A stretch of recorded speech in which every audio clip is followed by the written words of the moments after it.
그런즉 이스라엘 온 집은 확실히 알지니 너희가 십자가에 못 박은 이 예수를 하나님이 주와 그리스도가 되게 하셨느니라 하니라. 그들이 이 말을 듣고 마음에 힘들어 베드로와 사도에게 더 이르되 우리가 어찌할 바 없느냐. 베드로가 이르되 너희가 회개하여 각각 예수 그리스도의 이름으로 세례를 받고 죄 사함을 받으라. 그리하면 성령의 선물을 받으리니 이 약속은 너희와 너희 자녀와 모든 몸에 사람 모두 죄인 중에 하나님이 얼마든지 이끄시는 자들에게 말씀하시라. 또 여러 말로 확증하며 구원하여 이르되 너희가 이 패역한 세대에서 구원을 받으리라 하니 그 말을 받는 사람은 죄를 받으며 이 나라의 진도에서 3천이나 더하더라. 아멘. 매주 감사가 있는 10월은 지난 반년을 감사하는 달입니다. 첫 번째, 우리는 그래서 감사해야 합니다. 지난 삶 가운데 나에게 일어난 일들과 베푸신 일들을 감사하는 것입니다. 나에게 일용할 양식과 생명을 주신 것 하나만 가지고도 충분한 감사를 할 수 있습니다. 두 번째는 그럼에도 불구하고 감사해야 됩니다. 지난 이들 가운데 때때로 고난과 역경이 있을 수 있습니다. 견디기 힘든 순간들이 있었을 것입니다. 하지만 요셉의 삶에서 볼 수 있듯이 그 모든 것들은 결국 축복으로 가는 과정일 뿐인 것입니다. 그러므로 어려운 일들까지도 감사해야 합니다. 세 번째는 우리는 그것까지 감사해야 합니다. 혹시 감사하기 힘든 그것이 있습니까? 내 삶에 왜 이런 일이 일어나는지 이해하기 힘든 그것이 있습니까? 그것까지 감사하시기를 바랍니다. 네 번째는 꾸준한 감사. 성경에서 말하는 범사 감사입니다. 가장 좋은 감사는 꾸준한 감사. 성경에서 말씀한 대로 범사에 감사하는 것입니다. 성경에는 범사에 감사하라고 명령했습니다. 이것이 하나님 뜻이라고 말씀합니다. 그러므로 순종해야 합니다. 범사란 모든 일이란 말이거든요. 우리가 살다가 보면 여러 가지 일들을 만나잖아요. 나쁜 일, 좋은 일, 슬픈 일, 기쁜 일. 남이 들으면 아무것도 아니지만 본인에게는 엄청나게 심각한 일, 남이 들어도 심각한 일들, 이런 것들이 있어요. 이러한 이야기들을 모두 일컬어 범사라 할 수 있는 것입니다. 이러한 범사, 성경은 범사에 감사하라 그렇게 말씀합니다. 왜? 하나님이 저와 여러분에게는 큰 구원을 주었어요. 구원의 창시자이신 우리 주 예수 그리스도로 말미암아 우리에게 주신 그 구원은 실로 엄청나요. 깨닫고 보면 범사에 감사할 수밖에 없구나. 항상 기뻐해라, 쉬지 말고 기도해라, 범사에 감사하라. 이것이 하나님의 뜻이다 라고 할 때는 하나님의 의도가 있는 것입니다. 그러함에도 불구하고 범사에 감사는 저와 여러분 될 수 있기를 축복합니다. 구약절기는 하나님이 디자인하신 여호와의 절기요, 하나님이 정하신 영원한 규례입니다. 레위기 13장 2절에 보면 이스라엘 자손에게 말하여 이르라. 이것이 나의 절기들이니 너희가 성회로 공포할 여호와의 절기들이니라. 31절에 보면 너희는 아무 일도 하지 말라. 이는 너희가 거주하는 각 처에서 대대로 지킬 영원한 규례니라. 그랬어요. 규례는 여호와의 절기요 영원한 규례다. 여러분, 이스라엘에게 준 7대 절기가 있습니다. 여러분과도 깊은 관계가 있어요. 첫째는 유월절, 둘째는 무교절, 셋째는 초실절, 넷째는 맥추절 혹은 오순절, 칠칠절이라고도 하지요. 다섯째는 나팔절, 여섯째는 속죄절, 일곱째는 초막절 혹은 수장절이라고 해요. 모두 예수 그리스도의 생애와 관계가 있고 하나님의 구속 사역이 여기에 애연되어 있어요. 그 가운데서 유월절, 맥추절 혹은 오순절, 칠칠절을 초막절 혹은 수장절을 3대 절기라고 해요. 자, 따라해 보세요. 3대 절기, 유월절, 맥추절, 초막절. 이 세 절기 가운데 오늘은 맥추 감사절 예배를 드리고 있습니다. 여러분, 오순절, 맥추절 혹은 오순절이라고 그러죠. 우리 기독교의 아주 핵심 절기입니다. 맥추절은 성령 강림절이고 교회의 탄생일이거든요. 오늘 교회가 탄생하는 날이에요.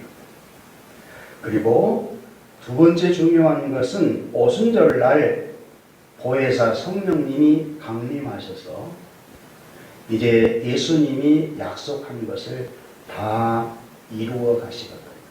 그 성령을 우리가 받으면 우리는 미래의 소망을 갖게 돼요. 어떤 자이든지 오순절날 오신 성령 받으면 미래의 비전가가 되는 거예요. 그래서 중요해요. 세 번째는 맥추절은 감사 절기입니다. 여러분, 유월절은 이스라엘 백성들이 애굽에서 출애굽하는 구원의 날을 기념하는 절기라면 맥추절은 약속의 땅 가나안에서 처음 나온 밀과 보리를 첫 열매를 하나님께 드리는 절기라고 해서 맥추절. 그리고 6월절로부터 딱 50일째 되는 날이라고 해서 오순절, 7주를 계산해서 7번, 77은 49, 그 다음 날, 그래서 77절이라고도 해요. 하나님이 광야에서는 하늘에서 만나를 내렸는데 약속의 땅 가나안에서는 이스라엘 백성들이 땅에 씨앗을 심었는데 거기서 열매가 나요. 그 열매를, 첫 열매를 거두어서 하나님께 드리면서 하나님, 약속의 땅에 왔는데 열매를 주신 분이 하나님이십니다. 감사해요 하고 드리는 거예요. 그것은 뭘 말하냐면 6월절은 예수님이 우리들의 죄를 구속하려고 십자가에 죽으시고 부활하신 구원의 절기를 예언하는 것이었다면 예수님은 이미 우리에게 구원의 절기를 이루었지요.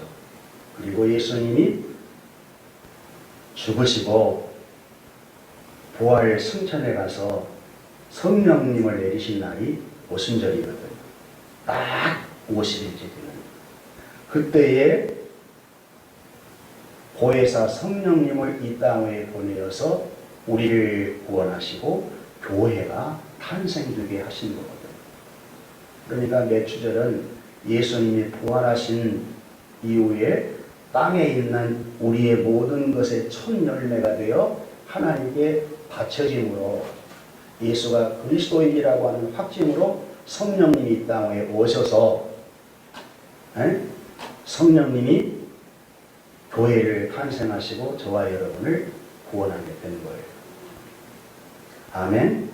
그리고 초막절, 수장절은 예수님이 재림에 오셔서 알곡은 모아 창고에, 쭉정이는 불에, 마지막 심판의 날이 재림 이후에 있다는 것을 예언해 주고 있어요.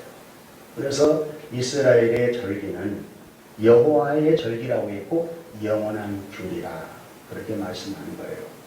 이 규례는 여러분의 구원의 창시자 되신 예수님께서 이루시고 예수님께서 보내시는 성령님이 믿는 자를 통해서 이루어 가실 것입니다. 할렐루야. 그런데 이 매추절날 여러 갈등을 좀 했어요. 무슨 설교를 할까? 사도행전을 계속 강론해 오다가 접고 그냥 감사 그런 제목으로 설교할까 하다가 오늘 본문을 정했는데, 목요일 날 목사님이 이제 예배당에 와서 이렇게 준비하고 금요일 날도 준비하고 토요일 날 완성하거든요.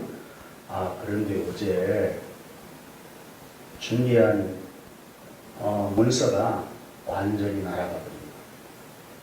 아들에게도 전화를 했더니 방법이 없어. 그런데 칼럼 부분에는 범사에 감사라 했지요. 도무지 수고가 다 날아가 버리니까 감사하고 싶은 마음이 없어. 짜증이 나. 와이프가, 아내가 밥을 해놓고 전화했는데 별로 기쁘지가 않아. 그러함에도 불구하고 기뻐해야 되는데 기쁨이 잘 안 살아나더라. 목사. 그러함에도 불구하고 하나님의 뜻이 있겠지 하고 앉아있는데 한박독 성령님이 감동해 주셔서 베드로의 설교 이런 제목으로 오늘 말씀을 전하게 되었어요. 오순절날 성령님이 강림하셨어요. 그리고 120명의 문도가 기도하다 그 성령 받고 120명의 제자들이 초대교회 교회가 되는 것을 우리가 들었어요. 그리고 이 오순절 절기를 지키기 위해서 유대인들이 각 나라에 흩어져 있다가 15개 나라에서 와서 오순절날 120명의 문도가 성령 받고 막 룰룰랄라 띠띠빡빡 별 소리를 막 하니까 너무너무 사람들이 놀랬거든요. 방언 때문에. 근데 올라오는 것은 다 자기 나라 말로 알아듣더라는 거예요. 그런데 여러분, 베드로가 언제 설교해 왔을까요? 베드로는 문제가 많았어요. 예수님의 수제자였지만. 근데 예수님은 부활 승천에서 하나님 보좌 우편에 앉아 계시고 성령님이 오순절날 오실 때 그리스도의 영으로 온다 했는데 베드로 속에 쏙 들어가시는 거예요. 베드로를 통해서 설교하는데 참 저도 긴장되더라고요. 갈릴리 출신, 어부 출신이고 배움도 없고 그 고기 잡아서 가족을 살렸던 베드로의 입에서 어떤 설교가 나올까 궁금했는데 여러분 14절부터 41절까지 보면 베드로의 순수한 설교가 나오거든. 원색적 설교가 나와요. 그 설교를 오순절날 설교한 것이니까 오순절날 베드로의 설교를 들으면서 나도 은혜 받고 여러분도 은혜 받는 귀하고 복된 시간 되었으면 좋겠습니다. 이 오순절날 매주절 설교를 하는데 어떤 설교가 원색절 설교니까 보니까 베드로의 설교예요. 첫째, 큰 무리들이 지금 막 쇠술에 취한 것이 아니냐 14절 보면 그랬어요. 그럴 때 베드로가 딱 일어서서 11 사도들 가운데서 베드로가 딱 나서더니 설교를 하는 거예요. 이 사람들이 지금 쇠술에 취한 것이 아니다. 지금 시간은 9시인데 오전 9시인데 술 먹을 시간이 아니다. 그러면서 요엘서 2장 28절부터 요엘 선지자가 애원했던 말씀을 딱 들어요. 베드로도 상당히 무식한 줄만 알았는데 구약 성경을 딱 알고 계시는구나. 이 요엘서는 예수님보다 970년 전 사람이거든요. 요엘 선지자가 애원했던 말씀을 우리 한번 살펴보십시다. 우리 유초등부 학생들도 읽어봅시다. 시작. 너희 자녀들이 하나님의 나라를 알았으며 너희들이 꿈을 꾸며 너희 자손들이 장을 볼 것이며 그때 내가 또 예언을 남론과 여정에게 부어줄 것이며. 아멘. 그 위에는 생략하고요. 요엘 선지자가 예수님이 이 땅에 구속을 완성하시고 성령님을 부어주시는데 그때에 대한 예언입니다. 오순절날 하나님의 영을 부어주시는데 자녀들은 장래일을 만나다는 것은 예언할 것이요. 그리고 늙은이는 꿈을 꾸고 젊은이는 이상, 곧 환상을 볼 것이다. 무슨 말씀일까요? 오순절날 오신 그 성령님은 예수님이 구속을 완성하셨던 완성하셨다고 하는 증표로 오시는데 이분을 받게 되면 미래의 피조물가 된다는 것입니다. 어떠한 자든지 자녀들도 늙은이도 젊은이도 한결같이 미래의 꿈을 꾼다는 것입니다. 왜 그럴까? 사랑하는 성도 여러분은 성령으로 거듭난 여러분은 교회에 속해 있으면 다 하나님의 나라 천국 가게 돼요. 할렐루야. 이 땅에 아무리 실패했다 할지라도 상관없어요. 성령 받고 거듭나면 큰 구원을 받게 되면 하나님의 나라 천국에 가서 영생토록 살아요. 좋아요, 안 좋아요? 좋지요. 그 성령님이 강림하셔서 이 120명의 제자들이 그 성령에 취해서 성령 충만해서 방언도 하고 그랬다는 것입니다. 그리고 그 요엘서가 예언하는 가운데서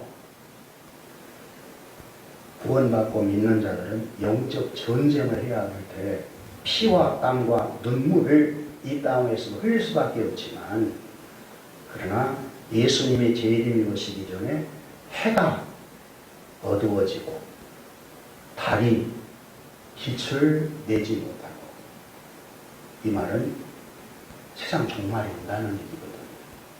예수님 재림이 반드시 있다는 얘기거든요.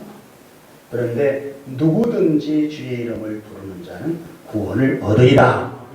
이게 베드로의 입에서 나오는 거예요. 그러니까 베드로를 성령님이 사로잡고 권능을 베풀어서 설교하고 있는 것이죠. 오순절 성령 강림은 요엘서의 예언대로 성령이 성취를 하시는구나. 그리고 사도행전 1장에 우리가 배운 대로 우리의 구속을 완성하신 예수님이 승천하시기 전에 세 가지 약속을 했다고 그랬죠. 첫째, 성령 세례를 주실 것에 대한 약속, 오순절날. 둘째, 복음이 땅끝까지 전파될 것에 대한 약속. 세 번째는 예수님의 재림에 대한 약속. 할렐루야!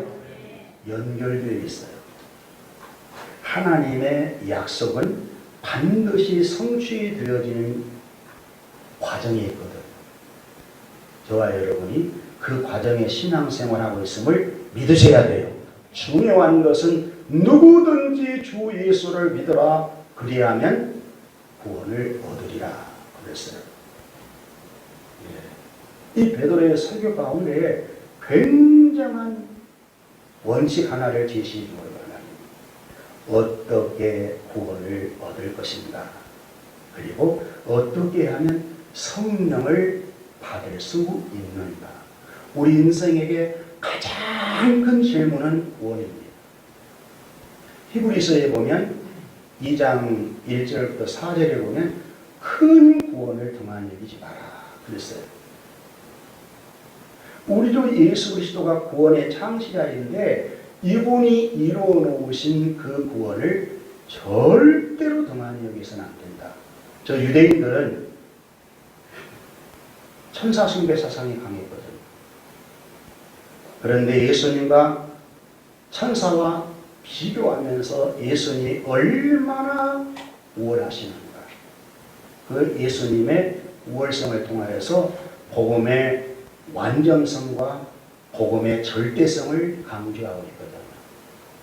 여러분, 베드로의 설교 가운데서 이 놀라운 구원의 방법을 가르쳐주고 있어요.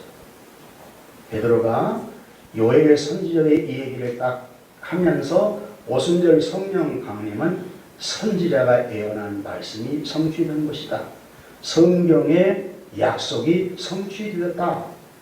그리고 예수님이 십자가에 죽으시고 부활하셨다고 하는 이 복음의 메시지를 전하는데 너희가 법 없는 자들의 손을 이용해서 예수를 십자가에 못 박아 죽게 했는데 하나님 아버지가 그를 살려서 주와 그리스도가 되게 하셨느니라. 그 얘기를 해요. 굉장히 유창하지 않아요. 법 없는 자의 손을 빌려 이 말은 예수님이 십자가에 못 박혀 죽으시기 전에 유대인들이 가룟 유다의 배신으로 인하여서 예수님을 죽이려고 할 때 본디오 빌라도를 이용하지 않아요. 그러니까 법 없는 자들이란 로마 이방인을 말하는 것이에요. 로마에 있는 법을 이용해서 예수를 십자가에 못 박아 죽게 하신 장본인이 유대인들 너희라는 말입니다. 너희들이 예수를 십자가에 못 박혀 죽였다는 겁니다. 그러니까 복음의 핵심은 예수지요. 예수. 너희가 죽인 그 예수, 그 예수를 하나님이 살렸다는 것입니다.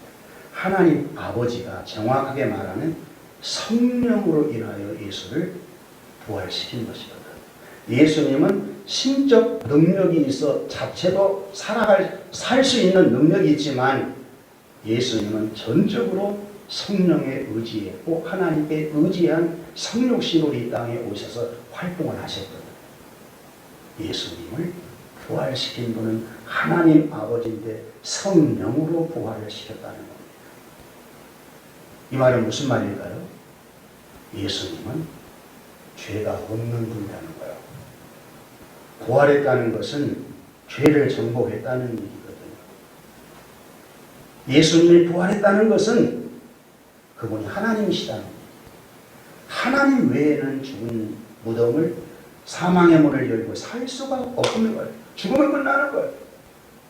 그런데 살아났다는 얘기는 예수는 하나님이시다는 얘기예요. 그리고 예수님은 구약에서 예언된 메시아. 저와 여러분을 아니 이스라엘뿐만 아니라 이방인된 우리까지 구원시키실 메시아로 예언되어 있었는데 그분이 죽으시고 부활하신 예수 그리스도라는 겁니다. 할렐루야. 그러면서 이스라엘 백성들, 저 유대인들은 다윗을 또 엄청 좋아해요. 다윗 왕의 얘기를 들어요. 시편 16편을 인용해서 다윗은 예수님의 죽으심과 부활을 예언했다는 것입니다. 다윗은 죽었지만 다윗의 후손으로 오신 예수님은 죽었다가 사망에 묶여 있을 수 없기 때문에 부활했다. 왜? 그분은 우리를 구원하기 위해서 성육신의 옷을 입고 온 것이지 근본이 하나님이시다는 거예요. 그러니까 사망에 묶여 있을 수가 없어. 그것은 다윗도 그렇게 예언을 했는데 예수님의 부활이 사실이라는 얘기입니다. 그렇다면 이 얘기를 듣는 깨어있는 흩어져 있는 그 유대인들이었대요. 아니 우리가 메시아를 기다리고 있는데 그 메시아를 죽였다는 말일까? 그분이 살아났다면 우리가 어떻게 해야 된단 말일까? 아주 충격에 빠진 거예요. 그래서 위대한 구원의 원리가 나오는 거예요. 어떻게 하면 구원을 얻을 수 있겠습니까? 라고 하는 질문이 바로 37절이에요. 37절 다 같이 한번 읽어볼까요? 그들이 말을 듣고 마음에 찔려 베드로와 다른 사도에게 물으리되 형제들아 우리가 어찌할꼬 하거늘 죄를 깨달은 거예요. 아, 베드로가 증거한 그 예수가 죽은 자 가운데 부활했다면 죄 없는 자를 우리가 죽여 그분이 부활했다면 하나님이신데 그분이 메시아다면 메시아를 우리가 죽여버렸으니 우리가 어찌 해야 되나? 어찌할꼬? 따라해보세요. 어찌할꼬? 우리 주일 학생들도 어찌할꼬가 있어야 구원받아요. 어찌할꼬가 없으면 구원 못 받아요. 오늘 저와 여러분이 이곳에 온 것은 과거에 어찌할꼬 하는 고백이 있었기 때문에 죄에서 해방되어 구원의 복을 입고 오늘 또 예배하고 있는 줄 믿습니다. 그래서 38절은 굉장히 중요한 메시지예요. 38절 읽으실까요? 시작. 베드로가 이르되 너희가 회개하여 각각 예수 그리스도의 이름으로 세례를 받고 죄 사함을 받아라. 그리하면 성령의 선물을 받으리니.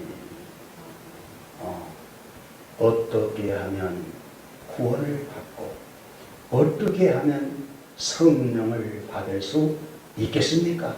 라고 하는 질문이 들어있는 거예요. 어찌할 것 속에는 이런 자도 구원을 받을 수 있냐? 메시아를 죽여버리는 이런 엄청난 죄를 범하였는데도 구원을 받을 수 있겠냐? 그리고 성령을 받을 수 있겠는가? 성령으로 거듭나야 하나님 나라 볼 수 있고 물과 성령으로 나야 천국 갈 수 있는데 그런데 이 말씀 보니까 길이 있어. 아무리 큰 죄인이라 할지라도 아무리 매국노라 할지라도 죄를 회개하면 구원받을 수 있다. 그래서 첫째, 죄를 회개하라. 할렐루야. 여러분 죄가 뭡니까? 죄는 하마루티한데 목표물을 빗나갔다 그러거든요. 여러분 성경에 보니까 불신앙, 하나님을 불신해버리는 죄가 제일 큰 죄예요. 불신앙. 여러분도 과거에 불신앙 갖고 살아왔잖아요. 불신앙으로 살면 불순종은 당연하고 너무너무 자기 욕심이 많아서 아담의 원죄를 갖고 범죄하며 살아갈 수밖에 없는 자였어요. 우리가 그런 불신앙했던 자입니다. 우리 지금 어린아이들도 전 예수님 믿고 하나님 믿지 않으면 다 불신자들이거든요. 불신앙을 갖고 있어요. 그 불법, 하나님이 주신 법을 어기는 것, 십계명, 율법을 어기는 것이 죄입니다. 그리고 성경은 또 의롭지 못하는 것이 죄다. 그래서 그 죄의 본질을 말하는 하나님을 떠나는 것입니다. 하나님 떠남이 죄의 본질입니다. 저와 여러분은 하나님 떠난 자였거든요. 나의 죄를 예수님이 걸머지고 십자가에 죽으셨다는 것은 내 죄가 예수님을 죽였어. 여러분 모두가 다 이 큰 무리들의 반응 속에 어찌할꼬 하는 그들만이 아니라 우리 모두가 다 예수를 십자가에 못 박은 것입니다. 왜? 죄의 싹은 사망입니다. 여러분 죄의 싹은 사망입니다. 성경에 변하지 않는 진리입니다. 죄의 결과는 죽음이에요. 하나님을 떠나 사는 죄인은 반드시 망합니다.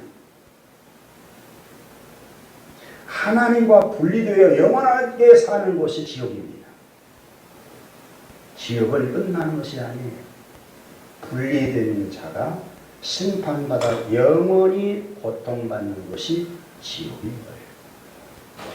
그렇다면 저와 여러분은 만약 죄를 회개하지 않고 죄와 친하게 그렇게 살아갔다면 죄의 삭은 사망이어서 반드시 죽어야 되었다. 한 번 죽는 것은 정해져 있고 하나님의 심판받아 영원한 지옥에서 영벌에 처했어야 될 그런 자였어요. 그런 죄인이었어요. 여러분 어린아이라도 성경의 원리를 꼭 그대로 적용을 시켜야 돼요. 여러분 죄를 회개한다는 것은 대신 절대로 못 해줘요. 다 각계전투입니다. 개별적으로. 우리 애선이도 우리 애빈이도 엄마 아빠가 신앙생활 잘하니까 죄가 덮어질 것이다. 택도 없어. 다 개인적으로 죄인 것을 인식시켜야 돼요. 하나님을 떠나 사는 불신앙, 하나님의 법을 어긴 불법, 의롭지 못하는 것이 죄인데 그 죄 아래 벗어난 자라니 죄 아래 갇혀 있는데 벗어난 자가 어디서 없어요? 그래서 두 번째, 주 예수 그리스도의 이름으로 세례를 받고 와주니 아멘인가요? 어떻게 구원을 받을 수 있을 것인가? 죄인인 것을 알라. 예수님이 땅에 오셔서 했던 메시지가 뭡니까? 회개하라 천국이 가까웠느니라. 세례요한의 메시지도 회개하라 천국이 가까웠느니라. 천국은 죄인이 가는 곳이 아니라 예수를 믿고 의롭다 인정받는 자가 가는 겁니다. 할렐루야. 예수 그리스도의 이름으로 세례를 받고 예수 그리스도 그분이 이 우리의 죄 문제를 해결하기 위해서 사람의 몸을 입고 이 땅에 오셨다는 거예요. 구약의 약속 따라. 여러분의 죄가 너무 심각하거든. 이 죄 때문에 생로병사가 오는 거거든요. 이 죄 문제는 우리 인간이 해결 못해. 죄를 너무 가까이 하잖아. 죄와 너무 친숙하잖아. 근데 기억하십시오. 여러분이 구원받았다 할지라도 죄와 친숙하면 의에 대한 것, 은혜에 대한 것, 하나님의 축복에 대한 것, 행복에 대한 것은 멀어져요. 죄는 빼앗아가버립니다. 하나님과 좋은 관계를 빼앗아가고 너와 나와의 사이를 빼앗아가고 가장 좋은 것은 다 이놈에 빼앗아가기 때문에 마귀가 유혹해서 이 죄와 가까이 하도록 항상 유혹한다는 겁니다. 여러분은 이미 죄에서 회개했다는 것은 돌이켜서 예수님께 돌아갔다는 거거든요. 감정적으로 느낌만이 아니에요. 결단해서 방향을 탁 돌아 이렇게 갔는데 딱 돌아서 이렇게 보는 것이 예수를 믿는 거예요. 아멘. 예수님을 믿고 세례를 받는다는 것은 나의 옛사람은 죽었다. 예수와 함께 죽었다. 그리고 그리스도와 함께 살았다. 나를 위해 사는 것이 아니라 얘는 그리스도를 위하여 사는 내가 되었다. 이것이 새 사람입니다. 할렐루야. 세례를 받고 하는 것. 근데 세례가 굉장히 중요한 거예요. 예수님과 함께 죽고 예수님과 함께 살았다고 하는 세례로 표시를 해서 세례받는 자는 천국을 향하여 산다고 확증을 시켜라. 이 세상에 살고 있지만 우리는 세상 백성이 아니고 하나님 나라 백성이다. 할렐루야. 그렇게 여러분 사는 여러분 되시기를 바랍니다. 예, 죄를 회개하라. 주 예수 그리스도의 이름으로 세례를 받아라. 따라합시다. 그리하면 성령을 선물로 받으리라. 아, 성령은 힘쓰고 해서 받는 것이 아니고 믿음으로 받는 것이구나. 성령님이 죄를 회개하고 예수를 믿고 세례를 받는 자 속에 쏙 들어오셔서 너는 하나님의 자녀이야. 너는 죄인이 아니고 의인이야. 너는 하나님의 나라 생명책에 네 이름이 기록되어서 너는 천국을 상속받을 하나님의 상속권자야. 할렐루야. 그렇게 성령님이 확증을 해주는 거예요. 그리고 성령님이 내 안에 오셔서 죄를 하나님이 용서해 주었다고 하는 확신을 내게 줄 때 기쁘거든요. 여러분, 죄 지으면 불안해 안 불안해요? 불안해 안 불안해요? 우리 어린아이들 엄마 아빠 모르게 죄 지면 불안하지. 그런데 용서해 주면 어때요? 불안해지지 않고 편안해지지. 하나님으로부터 죄 용서를 받게 되면 성령님이 우리 안에 확증을 주시는데 죄 용서 받았다고 하는 확인이 내 안에 떨어지거든. 너는 예수를 믿는 믿음 때문에 네 죄값을 예수님이 다 청산해 줬으니까 너는 죄인이 아니야. 너는 의인이야. 할렐루야. 그래서 법적 용어를 쓰는 겁니다. 의롭다 하셨다는 거예요. 할렐루야. 그래서 죄로부터 해방이 되는 거예요. 죄로부터 자유가 오는 거예요. 근데 너무 하나님이 사랑스럽고 좋아요. 예수님이 좋고 성령님이 좋고. 그래서 그분을 경외하게 되고 그분의 말씀 안에 아멘하게 되고 이것이 여러분들이 지향해 가야 될 신앙생활의 모습인 겁니다. 할렐루야. 아멘 안 하시네? 여러분 기억하셔야 돼요. 성령님은 은혜로 받는 것입니다. 힘쓰고 애써서 받는 것이 아니라 예수를 믿으면 성령님이 여러분 안에 오셔서 하나님 자녀가 되었다고 인정해 주는 것입니다. 그리고 41절에 보니까 교회에서 복음을 듣고 3,000명이 구원을 받아요. 41절 한번 읽을까요? 시작. 그 말을 받은 사람들은 세례를 받음에 이날의 신도의 수가 3,000이나 더하더라. 베드로의 설교를 듣고 어찌할꼬 가슴을 친 자들이 정말 죄를 회개하고 예수님을 믿고 세례를 받았더니 성령님이 자기에게도 경험됩니다. 성령 충만, 성령 체험을 하고 오순절에 120문도가 이해가 된 것입니다. 아, 술에 취한 것이 아니고 성령 받은 결과였구나. 구원받았다고 하는 표정으로 나타나는 것들이구나.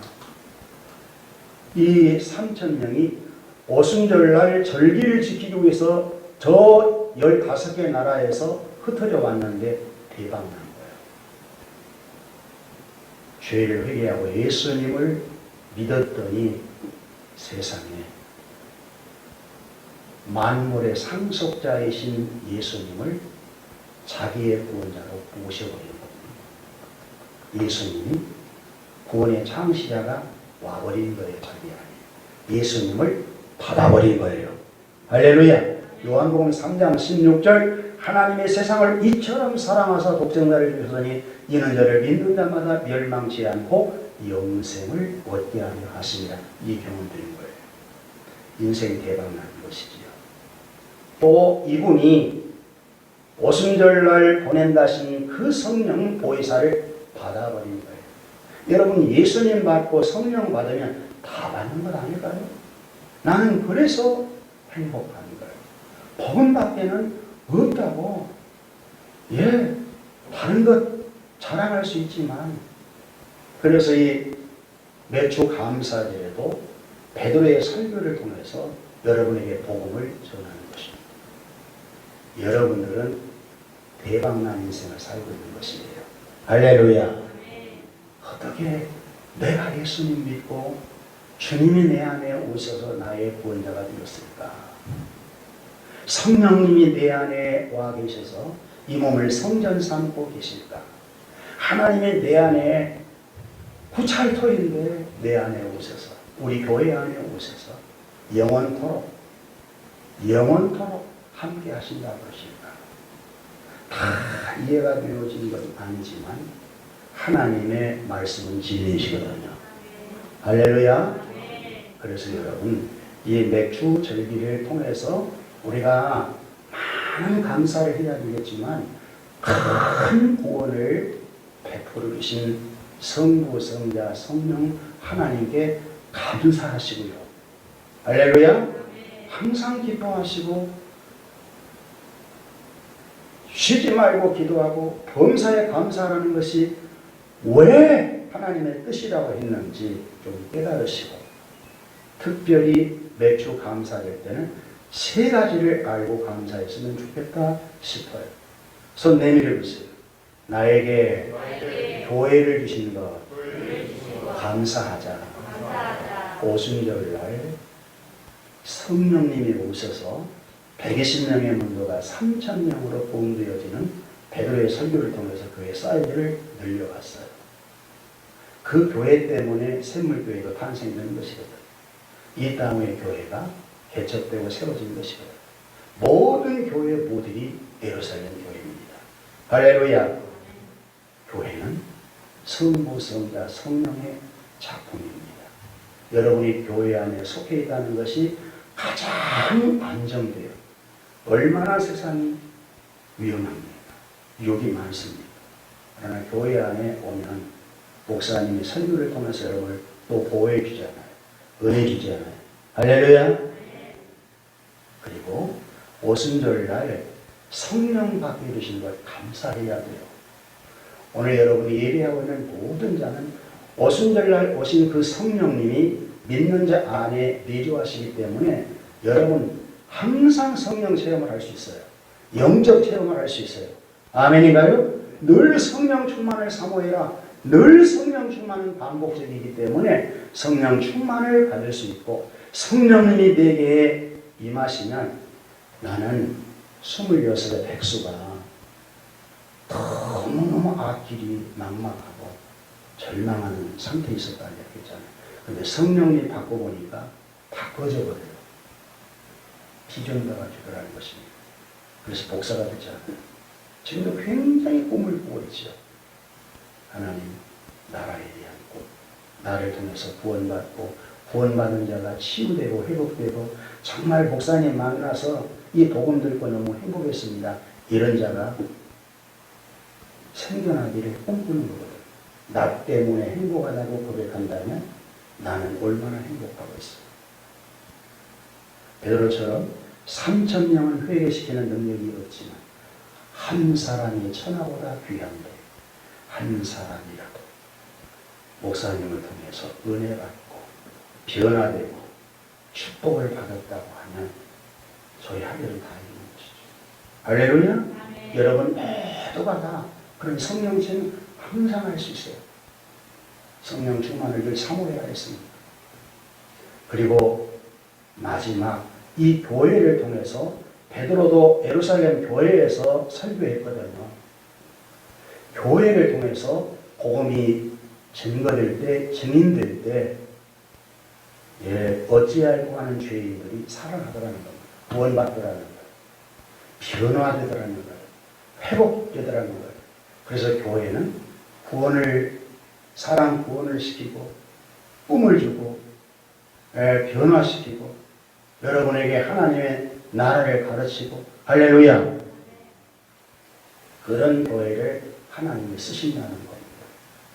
베드로는 예루살렘 교회의 수장이 되어서 무식한 분이었지만 이 설교를 통하여 3,000명이 부흥되는 걸 보면 절대로 무식하다 이렇게 말할 수 없는 사도 중 사도였구나.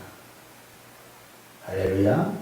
이 복음 베드로의 오순절날 설교를 통해서 여러분 은혜를 받으시고 어떻게 하면 구원을 받고 성령을 받을 수 있을까? 죄를 회개하고 예수를 믿으면 구원을 받고, 죄를 회개하고 예수를 믿으면 성령을 선물로 받는다. 할렐루야. 여러 가지 감사할 것이지만 나에게 교회를 세워주신 것 감사하고, 성령 주신 감사하고, 교회를 통해서 영혼을 구원시키고 치유시키고 회복할 수 있는 하나님의 집을 여러분에게 주시고 또 주님들에게 하신 것 감사하며 사시는 저와 여러분 될 수 있기를 축복합니다.